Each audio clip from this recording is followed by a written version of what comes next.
I was going to pick up where I left off. I'm going to circle back to that if we have time, because I want to introduce this idea of the incomprehensibility of God so we can just to get rid of agnosticism as one of the options. It's not an option, and we'll see why that is. I don't know if you've ever heard this, but there's this tired old parable that people like to tell in order to sound profound. And it goes a little something like this. Once upon a time, there were 6 blindfolded men standing around an elephant. Have you ever heard this? Okay. 6 blindfold men standing around an elephant. And of course, they didn't know what it was. They all had blindfolds. And so each one of them reaches out and grabs a certain part, and one of them says, I think that it's like a rope. And another says, no, it's not like a rope. I think it's more like a tree trunk. And another one says, no, I think that it's more like a leather bag. And then another one grabs a part and says, no, it's definitely more like a spear. And so on with the other 2, and you get the idea. And by this time in the parable, it's pretty clear that the elephant represents ultimate truth or even God. And the moral of the story is that, you see, each world religion has a part of the truth. And that goes back into that all rivers lead to the same ocean thing. And see, they don't have the whole. They only have a part. They only have a perspective. And that explains why nobody can name the whole, and so forth. Just one little problem with this nice little story. And that is that you heard about it. Because the only reason you can hear about that story is if there is a 7th person in that room who is not blindfolded and who can tell you that it's an elephant and that these guys are blindfolded. By the way, one of the things that Norman Geisler says about agnosticism is not only that it is self-contradictory, but that it is self-deifying.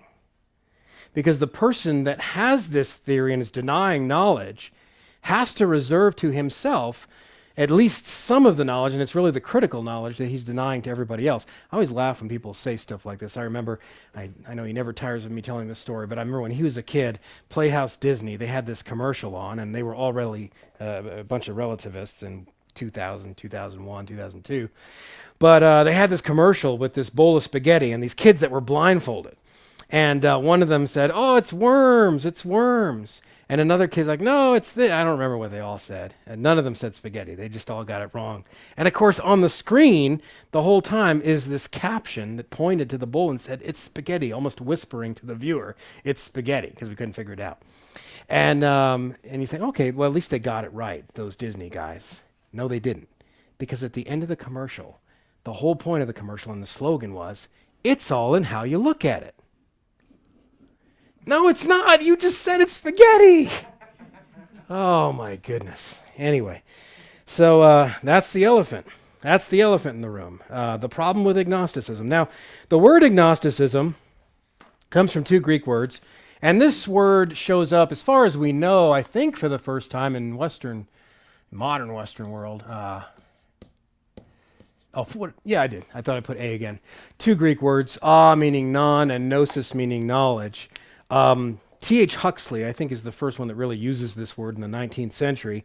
But although he's the first one to really use the word, the expression, the philosophical foundation, the impetus for this idea comes from that philosophical movement I was telling you about, from David Hume to Immanuel Kant between the 1740s to the 1780s and 90s.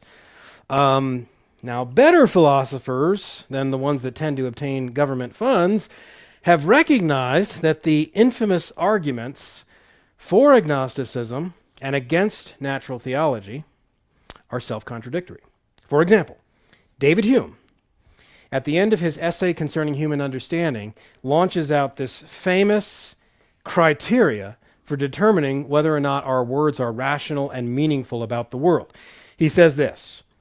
Hume says, if we take in our hand any volume of divinity or school metaphysics, in other words, the old way that Christians like Thomas Aquinas used to think, if we take those books in our hand, let's ask the question about any of their statements. Does it contain any abstract reasoning concerning quantity or number? In other words, is it logical or mathematical, purely deductive? No. Does it contain any experimental reasoning concerning matter of fact and existence? Now it's not just if there are 6 people in this room, then it's 1 less than 7. But now it's there are 6 people in this room. And so it's an empirical sentence. Hume says, no. He says, commit it then to the flames, for it can contain nothing but sophistry and illusion. So here's what he said. Hume's only allowable meaningful statements. And you could put meaningful, you could put rational, whatever else. Here's what he's really saying. For a statement to be meaningful, it has to be a statement that is purely, let's use the word analytical or deductive. In other words, 2 plus 2 equals 4, or if A is equal to B and B is equal to C, then A is equal to C. That's just an analytical truth. In other words, it's true by definition, true by logical structure, and so forth. Or you have ones, now if we use Kant's language, purely synthetic, I don't know if that's helpful, let's say empirical, to use a nice tough-minded atheistic word because only they can believe in stuff. I don't know. I just went with that, so let's go with that. There is, or water boils, there is 6 people, blah, blah, blah. R. You gotta love that. You didn't see anything. Okay. So Hume is saying that for a statement to be meaningful, it has to be either purely analytical or purely empirical. What's the problem with that? Is Hume's statement a statement? Is Hume hopeful that his statement is meaningful? I would think so. He's making a criteria for everybody else. I think he is very fond of his statement. Hume's statement is neither purely analytical or purely empirical. The statement that a statement must be purely analytical or purely empirical is neither purely analytical or purely empirical. It falls by its own weight. It is self-contradictory. It is blathering nonsense. It should be removed from the stockpile of things that rational agents should consider to be rational. Okay? So there you go right there. By the way, all of our statements are unless they are purely analytical. But even there, we learn those things through the senses in various ways. There's just a simple-minded, by the way, this is the atheist guy. They trace a lot of this is one of their big heroes. Okay? Well, that was Hume. Kant, 40 years later or so, remarked that it was from reading Hume that awoke him from his dogmatic slumbers. He should have gone back to sleep. Kant was a rationalist at first. He studied under a guy named Christian Wolff. He was very much into these kind of statements, and these were extensions of our mind, kind of like Descartes. Rationalism. So you started with principles of the mind. He read Hume, it shook him up. Hume caused people to doubt that we could know the real connection between causes and effects and so forth. And Kant said, this is horrible. This is going to mean not only the death of religion, it's going to be the death of science. If we can't tell that because if it rains today under these conditions, there's no certainty that it'll rain tomorrow under the same conditions because everything, it gets into a whole thing there. And anyway, long story short, what Kant offered to us was a 2-tiered reality. And if you want to get into the real nitty-gritty of this, again, watch for this one. It's part 2 of our Prolegomena series, Devolving Theology, where I talk about Kant's what he called the noumenal and the phenomenal. Above the line for Kant was, forget about the big words, it was the essence of anything. In other words, the way things are, not just God, not just yourself, not just the laws of logic or love or the final judgment or the letter A, but actually the sea racer. You see a perspective on the sea racer, but I see something totally different. How do I know you don't see a pineapple? That's stupid. But if you take Kant seriously, that's what you're left with. And so it's the essence of anything. Now what we're left with is the appearance of things. He called it the critique of pure reason. Our reason, can't go above that line and see the way that things actually are. We can't talk to each other about the way the world actually is outside of our minds, independent of our minds. We're only left with appearances. And the problem when you're only left with appearances, well, that's okay, we can still do science, because we can see the outside of the eraser and the outside of the tree, and at least we can get these secondary qualities of things like Locke talked about. That's not what Kant meant.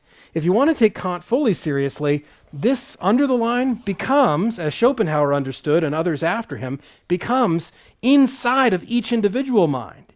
Each individual mind sees the appearance of things. Their mind has these 12 different categories that starts to synthesize and place different things. The problem, though, is that I can't crawl into your mind and you can't crawl into mine, and neither one of us can talk about. So in other words, we can't prove the way things are outside of our minds. What did this do to theology? What this did to theology in the 19th century following Kant is that you were left with stuff in here, different stuff. For some people, it was the feels, Schleiermacher. For some people, it was doing, the will, a ritual by the end of the 19th century. But whatever it was, you had a theology, essentially you had a theology of appearances and you had a theology of things down here. No longer could we study things up there.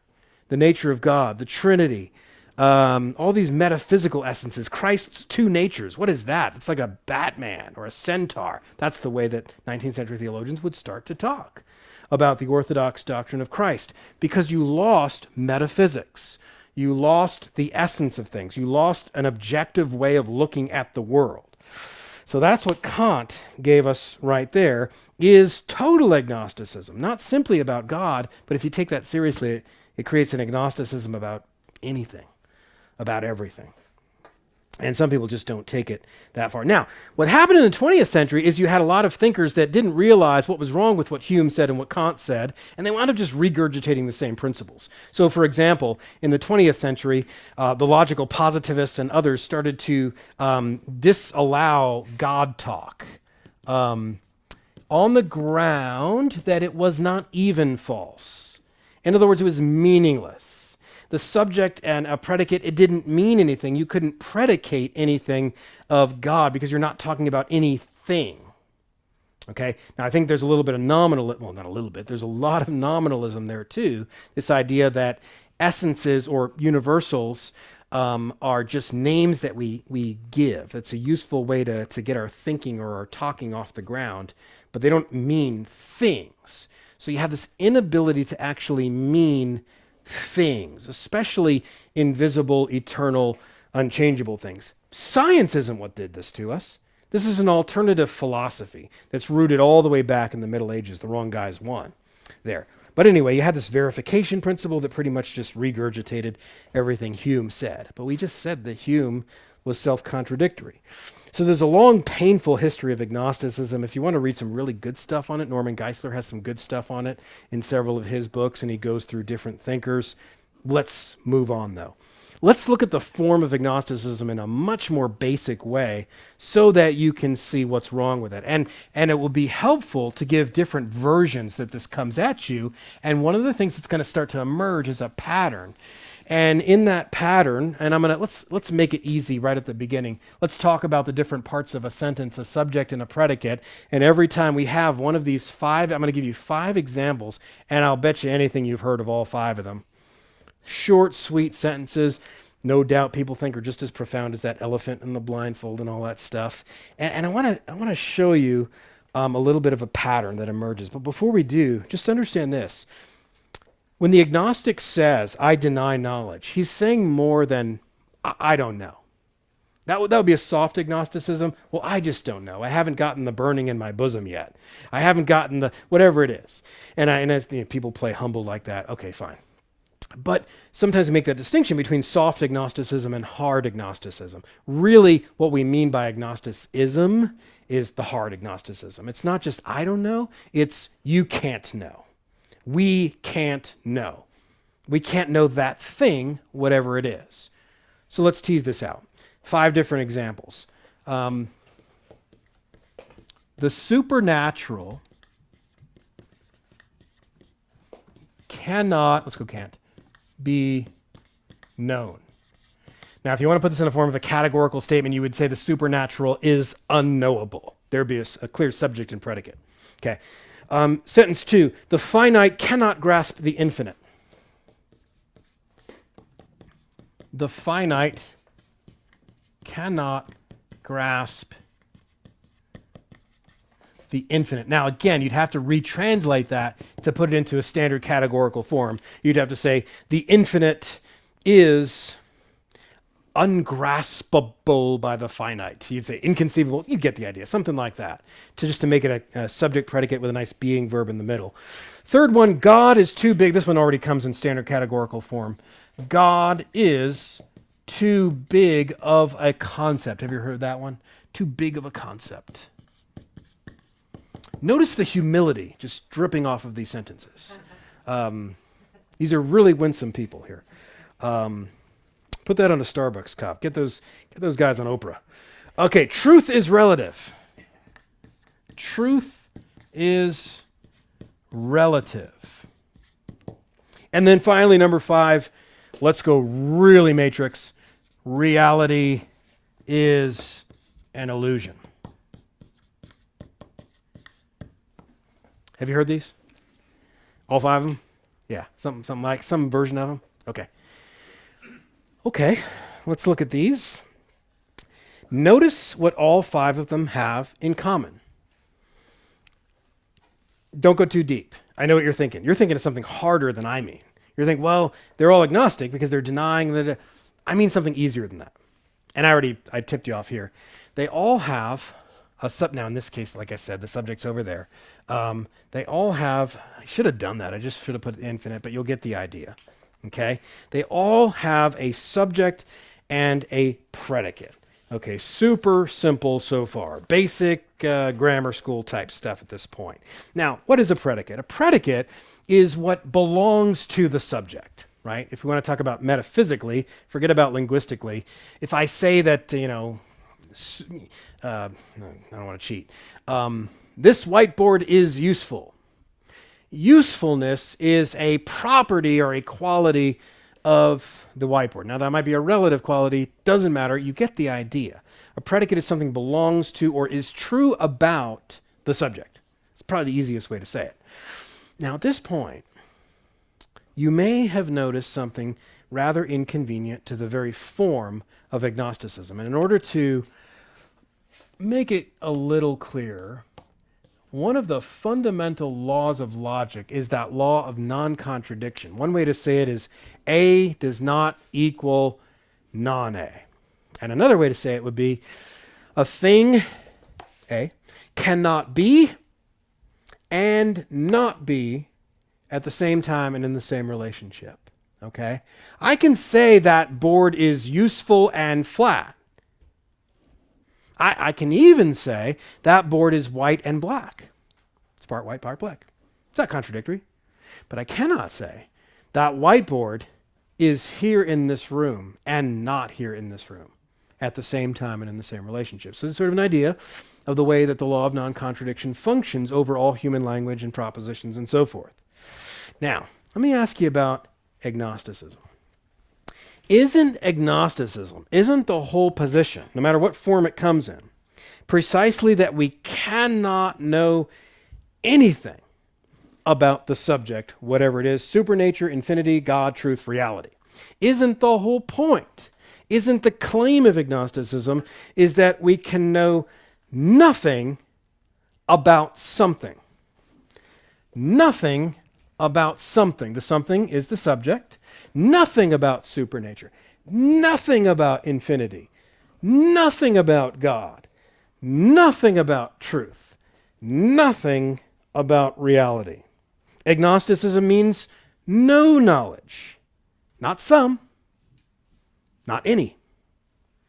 But isn't knowing nothing really just a synonym for knowing not one thing? Everybody follow me so far?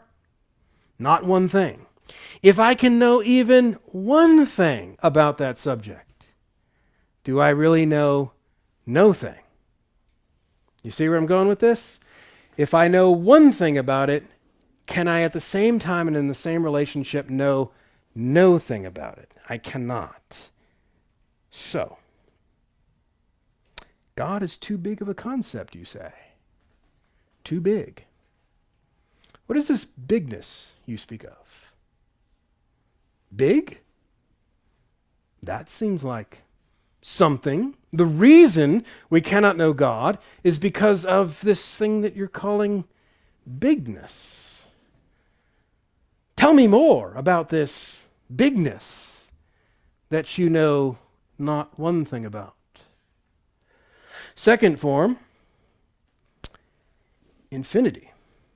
The finite cannot grasp the infinite. The infinite cannot be grasped by the finite. Well, what is it about infinity that makes it the kind of thing that a finite mind cannot know anything about? What? Just give me one thing. Just give me one thing about infinity that makes it the kind of thing that the finite cannot grasp. Or did you really mean no thing?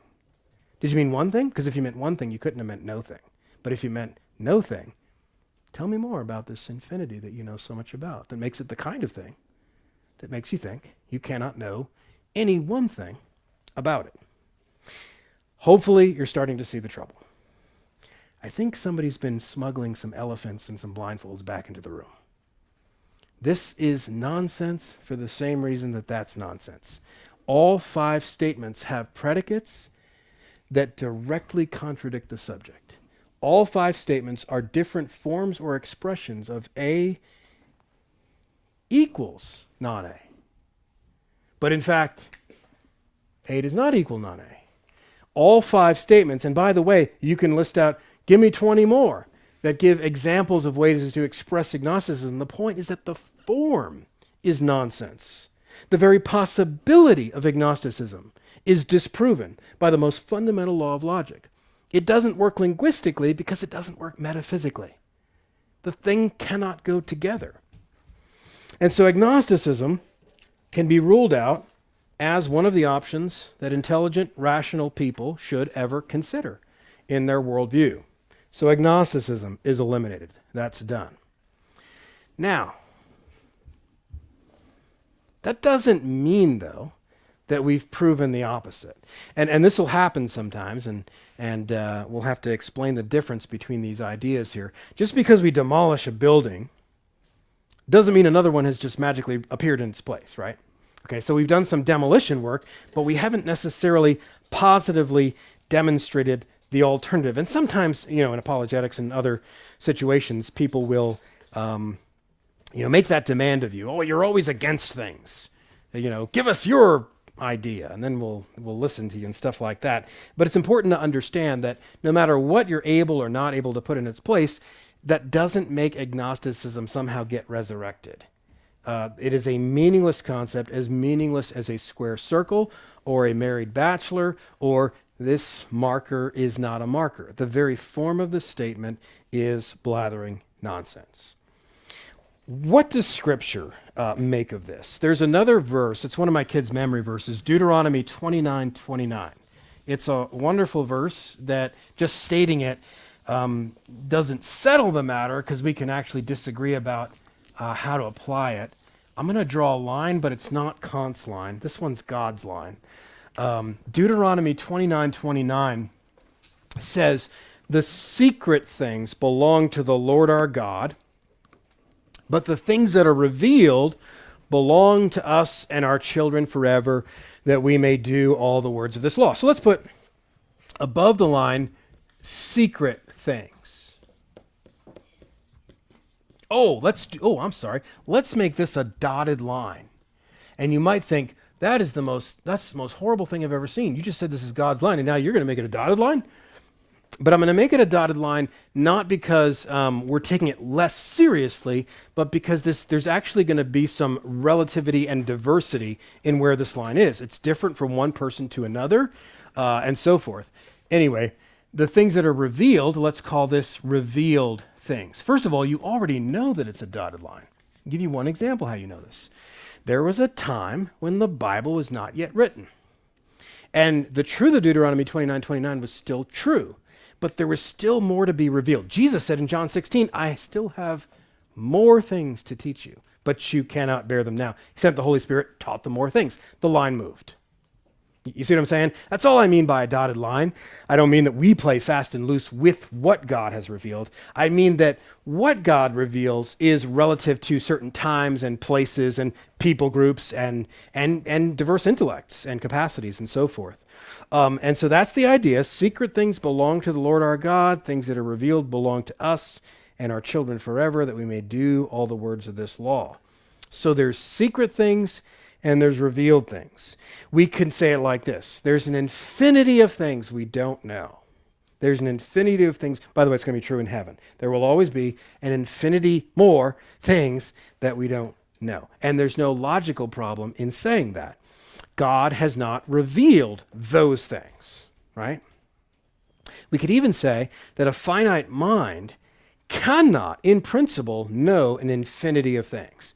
A created mind, a creature, cannot, in principle, ever know all things by definition. So, the Bible speaks like this. Psalm 139:6, David says, such knowledge, namely the knowledge of God, such knowledge is too wonderful for me. It is high, I cannot attain it. Or think of 1 Corinthians 2:11 when Paul is contrasting what the natural mind can understand versus what the Spirit gives us. He says, no one comprehends the thoughts of God except the Spirit of God. Now, of course, he goes on to say that he graciously gives to us those things that we must know that are important to know. So he reveals even those things. But we cannot, on our own, understand any of it, and will never, even redeemed and even restored, understand all of it. So we can say all of that. We can, in a sense, profess incomprehensibility. We can profess a kind of a lack of knowledge. That's not what the agnostic means. You say, I already eliminated the agnostic. Why am I bringing him back into the room? Because we can entertain a kind of theological agnosticism. We would never call ourselves agnostics, things like that. But we might get the idea that somehow faith will be crowded out if we use too much reason. Things like that. So does that make sense? There's reasons why Christians might start to entertain a kind of theological agnosticism. But see, the agnostic is maintaining that one cannot know this or that particular truth, even presumably if God decided to reveal it. So here's the real reason I make this a dotted line. I want to confess God's sovereignty to move this line up whenever he pleases. Jesus says this in Matthew 11. No one knows the Father except the Son, and, here it comes, anyone to whom the Son chooses to reveal him. So it would seem that God is moving this line here and there, and really agnosticism, far from being humble, is actually denying to God his right and ability to communicate more truth to human beings, which is why Jonathan Edwards said, why he made rational beings, to communicate his glory to the rational creature. This is crucial because one divine attribute, here we are doing natural theology, we'll get to the divine attributes later, but I actually have to sneak in one divine attribute at this point, the incomprehensibility of God. Divine incomprehensibility. What does it mean? What does it not mean? Because if we don't get this down now, we might already start, bristling against natural theology. We'll see all these proofs. Proofs, reason, and we might struggle. And so I think this is one to talk about right up at the top. Charles Hodge has a really good section on this in his systematic theology. Now, he doesn't explore other things that this term incomprehensible could mean, but he's actually helpful here. He says, it is the clear doctrine of the Scriptures that God can be known. This does not mean that we can know all that is true concerning God, but he says to comprehend is to have complete, so think about comprehend, going around, embracing, think of that infinity thing that we looked at, grasping hold of, encompassing the whole, think of those words, that's maybe picturesque. He says to comprehend in this sense is to have complete and exhaustive knowledge of an object. And I say that because one of those examples of agnosticism that we looked at was actually a Latin phrase that was used by reformers and people in the medieval world, and I'll butcher it now, but finitum non capax infinitum. The finite cannot grasp the infinite. So one of those statements up there is something that Reformed, the best theologians said. They didn't mean what the agnostic meant by it. When we speak of our inability to comprehend, they would use that word to mean to encircle, in other words, to exhaust. We don't have exhaustive knowledge, okay? But if you start going down the road that if I don't have exhaustive knowledge, I can't have true knowledge. Well, how do I know? I mean, you see a part of this eraser, but maybe it's like a James Bond weapon that, and you'll never know if you don't know all the different relations. That's ridiculous.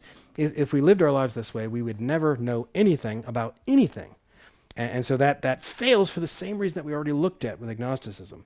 So we cannot argue that because we don't have exhaustive truth of a thing, therefore we don't really have true truth of a thing. That's simply a fallacy. Okay, with all that said, because we have eliminated agnosticism, because it's incoherent, that doesn't demonstrate the truth of a particular positive view.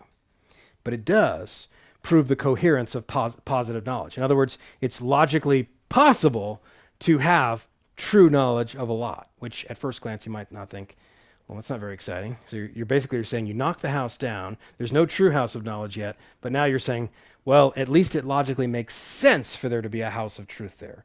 Well, I need something more than that. Well, that's what we're going to do. We're going to start building back up our knowledge. And we're not going to do that like a rationalist, like Rene Descartes. I think, therefore I am. I'm going to doubt everything until I can't doubt anymore. And then, oh, well, if I'm doubting, I guess I exist. Because that's great if you want to prove things to yourself in an asylum.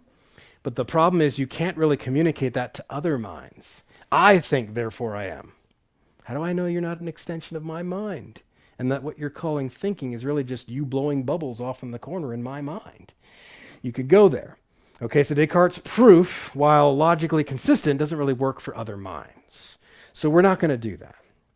But here's where I want to introduce something that both Norm Geisler and R.C. Sproul talked about. Geisler has 2 principles. Sproul has 4. I'm going to mention both because I think they both have advantages. Yes, did I spell that right? You can find Geisler's in his book Unshakable Foundations. I'm sure they're in other places too. Sproul's, you can find an early version of it in Classical Apologetics, but there was only 3. A 4th was added by the time you get to books like Defending Your Faith and so forth. In other words, these, Sproul calls them non-negotiables. Geisler calls them, I don't know what he calls them, things that have to be there. Things that nobody can doubt these. If you try to doubt them, you have to use them to doubt them. So these are unassailable. Descartes would have called them clear and distinct ideas, undoubtable. That doesn't mean you can't, like Bertrand Russell one time said, I can think of nothing. How are you going to prove them wrong? You're thinking of a white room, first of all. But at any rate, the point is that you can't get around these. So what Geisler would put there is 2 things. Any possible world has to have at least existence and logic or existence and mind. And you think, okay, any world that could have ever existed or could ever exist, okay, I got that one, because if it exists, then it exists. If it exists, then it exists. A equals A. Now, if I'm a naturalist, I'm going to respond to this a certain way about the evolution of reason. No, there was a time when reason, and just because it's true now that blah, blah, blah, doesn't mean it was true then. So that's my advice for the skeptic, to go that direction. I'll shoot it down though later. But that's where they could go. Sproul has 4 non-negotiables in his books. The first one is the Law of Non-Contradiction. It just means logic. In other words, the Law of Non-Contradiction, Law of Identity, Law of the Excluded Middle, those 3 basic rules of logic. They have to be there in any proposition about anything, even the proposition that says, no, you did it. Because that assumes logic too, and I'll show you that. If you want afterwards. The Law of Causality. Now right here, this is one of the things that Hume successfully did. It's blathering nonsense, but he successfully pulled it off and convinced people. I'm just trying to see if this is spelled right. Yes. Cause and effect is not simply a material phenomenon. This is a formal principle. If it's an effect, it had a cause. If it's a cause, it has an effect. There's a relational aspect there. We're not even yet speaking about any particular cause or effect. We don't have to wait to see, put it in a beaker or whatever else. That's not what we're talking about. This is actually a formal principle. I'll come back to that. The third one is the analogical use of not just language but reason, but let's just restrict it to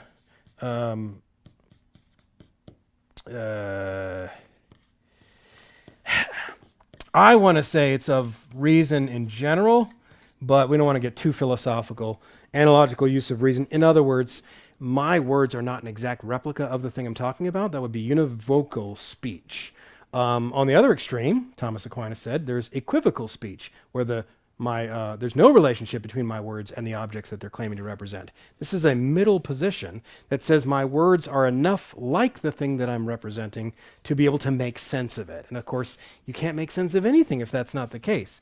And then fourthly, the basic reliability of sense perception. Now, I'm going to color code something.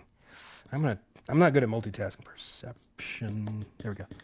Okay, I'm going to do a little color coding here because you can argue, if you really want to be a skeptic, okay, I see how those have to be true in every possible world. Maybe tell me more about the formal principle. Okay, I see where you're going. If there's speech, but maybe there's no speech in that world. Smoke signals.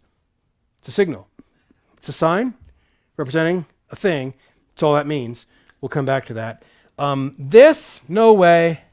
That is not a necessary truth. That's true.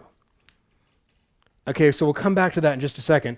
And then this depends on a speaker of some kind. We haven't gotten that far yet. That's why I'm color coding. There's different levels of certainty here. But anyway, Sproul has these three non-negotiables for any view to be true, right? If a view falls short of having all four of those components, that view is going to be irrational. It won't be able to work out its own argument. Not just it won't be able to live in the world, it will contradict itself in arguing its case. And you say, so any unbeliever is going to say, yeah, we believe all those things. We're the only ones that believe all those things and so forth. And what we're going to see, one of the things we're going to see is that the various forms of unbelieving worldviews actually have to dispense with all four of these. In some cases, they'll try to retain this, the non-formal version of this without the formal truth. And then they're going to have to explain causality in some other way. And then language and it's going to start to break down even where they want to hold on to it. So that's a very, very, very important principle to understand right up at the top. Okay, so what I want you to see here is as we look at some of the other worldviews, and I understand it's not an apologetics class, but as we look, let's see, we'll especially see this, I think, with the epistemological argument for God's existence, especially the version that C.S. Lewis sketched out and which J.P. Moreland put a little bit more philosophical sophistication to. We'll start to see that logic for sure, let's just stick with that, then the naturalism actually undermines logic, and it does so right away. I'll wait till we get to that week to get that. But my point is by saying that these things are indispensable, foundational, we're saying that for a worldview to be rational, it has to account for these. And what we're going to see is that only rational monotheism actually includes and demands these things. The other worldviews have to dispense with them or undermine them in some way. Okay, and once you do that, you've eliminated those from rational considerations. All you have left, apologetically, is to compare the evidence between the monotheistic religions, Christianity, Judaism, and Islam. And you say, well, what about deism? And we can talk about that, but that's going to have some problems with some of these as well. But that is a very important thing. Charles Hodge has a list of things that he means of things that are indispensable, necessary truths. So to tie this back to what we talked about in the first session, these are common notions. Not all of them are. But when you start talking about these are common notions. So in other words, these are things that worldviews need, and they're actually things that we're saying all human beings really do have these. Now, in our madness, we'll start to dump them. You think of postmodernism. Postmodernism happily dumps all four of these because there's no common notion. There's no idea that holds over everybody. Modernism tries to hold on to them and to say that they are the great defenders of these, and it was Christianity that was just an old fairy tale that doesn't believe in logic and science and so forth. Okay, so there's a different angle coming from each of those. Anyway, Hodge explains just another angle of what's meant by necessary truths. He says, quote, the opposite of which is absolutely unthinkable. So the opposite of these is unthinkable, but I just told you that postmodernists think it. They try to dream it up. And Hodge would say that that is forced and temporary. They're lying, as evidenced by everything they do. You see examples every day. The coexist sticker that has 2 genders only. You could just the latest one that came to my mind. They're lying. It's forced and temporary. Oh, I don't believe in logic. Logic doesn't exist. So logic do this to them. So logic doesn't exist. Oh, okay, so logic does exist. No, I said, what are you doing, Matt? I said that logic doesn't exist. So it does. Okay, so you're trying to tell me that it is true that logic doesn't exist, so that it can't be false. So what you said and what I said are totally contradictory. Yes, you just affirmed the law of non-contradiction. Everything you just said is what we mean by the law of non-contradiction. Anyway, Hodge says these ideas are ones that the opposite is unthinkable. He says that every effect must, he's going to give you examples, that every effect must have a cause, that a part of a given thing is less than the whole, or that a straight line is the shortest distance between 2 given points. Again, there are truths which cannot be denied without doing violence to our nature. Okay, so these are the kind of things that make up proofs. Now, as the last thing I'll say about this, presuppositionalists will sometimes talk about the impossibility of the contrary, and Greg Bahnsen even one time tried to root that in Aristotle, which is one of the most ironic moments in the history of the world, is when Sproul and Bahnsen were debating, and Bahnsen wanted to claim Aristotle, which is presuppositionalists usually want to do the opposite. But at any rate, this impossibility of the contrary, it's not quite labeled correctly anyway. Anybody that knows logic, contrary position is if I say all bears are brown, and the opposite, the contrary of that is no bears are brown. Those can actually both be false. So it doesn't prove it. So if I disprove that all bears are brown by giving you a counterexample, I actually haven't established this at all. That's a contrary relationship and not a contradictory relationship. The contradictory relationship would be a type O statement in a square of opposition. This is just a little medieval classical logic. If I say all bears are brown, all I have to do to contradict that is to say, nope, there's one bear, he's not brown, polar bear, boom. That would be the contradictory relationship. Now, you're dealing with science here, you're not really dealing with a proof. So how do you really prove something? Maybe there's no such thing as absolute certainty with proof and so forth.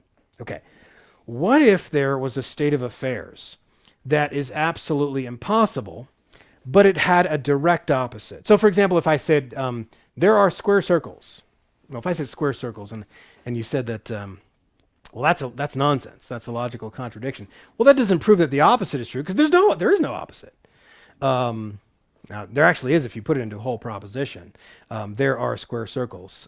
The opposite would be there are no square circles. That would be certain. Okay? That would be a certain proof. And so if so we won't use the phrase that's always used, this impossibility of the contrary, but there is an impossibility of the contradictory.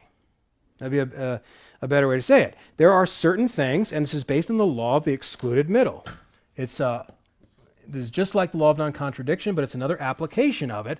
That for anything that either is or is not, it either is or it isn't. In other words, it's one or the other. In logic, a kind of a statement is called a tautology. The whole statement is absolutely true by logical structure. It can't ever be false. Does everybody understand what I mean by that? If I say, either Jesus is God or Jesus is not God. Do you see that statement is absolutely, invincibly, necessarily true? Because now, now you could play with that and say, well, by God, do you mean, and you start getting into equivocations. But if I said this, there are either 6 people in this room right now, or there are not 6 people in this room right now. Now you say, wait a minute, one of those is true, one of those is false. Right, which is why, because of this relationship, the disjunctive relationship, the whole statement is necessarily true. Because you have an either or situation. There's a lot of things in life where it's an either or fallacy. If I say either you go out that door or you go up those stairs, and say, nope, there's a third option. So you expose an either or fallacy.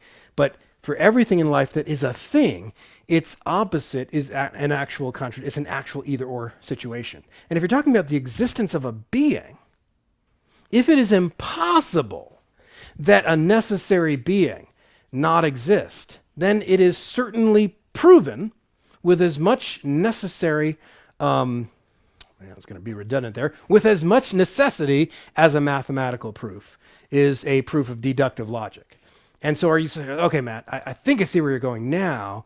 Are you saying that some of these arguments for the existence of God are not simply arguments, but are actually proofs? Totally. This is why I love Ed Feser. The guy talks like dudes used to talk. He dudes. He's like C.S. Lewis or Thomas Aquinas. They used to talk like this. They used to use words like necessary. They used to use capital R on reason. They would say that this is nonsense. Here's the proof. That's what they did. That's the way they talked. Now everybody, the fear is that you actually demonstrate something with logical certainty. If we do that, then what need is there of God? Yeah, we'll get to that. But yes, absolutely, these proofs are unassailable or can be made so or understood. So now here's the deal, last point, which means I can't circle back around to my stuff. But last point, when Aquinas uses any of his 5 ways, for example, for the fact that there has to be a prime mover, see things moving in the world, we'll come to it. Are you saying that the opposite state of affairs of his conclusion is logically impossible, such that his conclusion is logically necessary? Yes.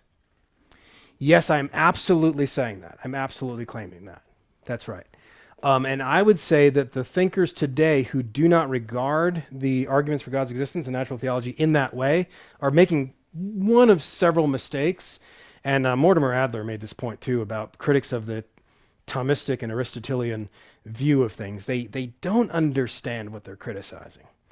We need more Reformed evangelical versions of Ed Feser and C.S. Lewis who can talk like dudes, or R.C. Sproul. And that's really what we're after here. Last point. The authors of Classical Apologetics, Sproul, Gerstner, and Lindsley, one of the things that they did in their early chapters in Classical Apologetics, this book was written in 1984. It went out of print because people were otherwise engaged, reading fluffy self-help books. The best books, anyway. So one of the things they said at the end of that chapter was it was sort of a call for in fact, the chapter was called The Reconstruction or Reconstructing Natural Theology. And a large part of the next few sessions and next few weeks are devoted precisely to that project of reconstructing natural theology. So, open it up to questions.